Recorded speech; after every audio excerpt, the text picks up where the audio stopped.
24 oktyabr 2025 yil soat 19:00 Oh-ohda sevimli tuvda kechir serialining 108 qismi namoyish etiladi. Ilyos yol Kamazining haydovchisi, Nasiba esa uy bekasi, ularning 2 farzandi bor. Ilyos ikkinchi rafiqasi Hamidani turmushga chiqarmoqchi, ammo Nasiba buni ko'tarmay, o'z hayotiga nuqta qo'yadi va orqasida kundalik qoldiradi.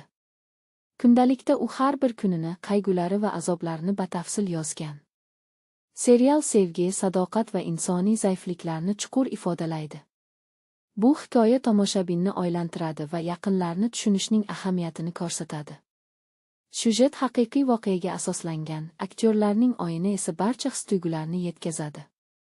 108 qismga yetib kelgan Kechir seriali tomoshabinning qalbini larzaga soladi va unutilmas taassurot qoldiradi. Ilyosning keyingi hayoti qanday kechadi? U Hamida bilan baxtli bo'la oladimi? Buni serial davomida bilib olasiz.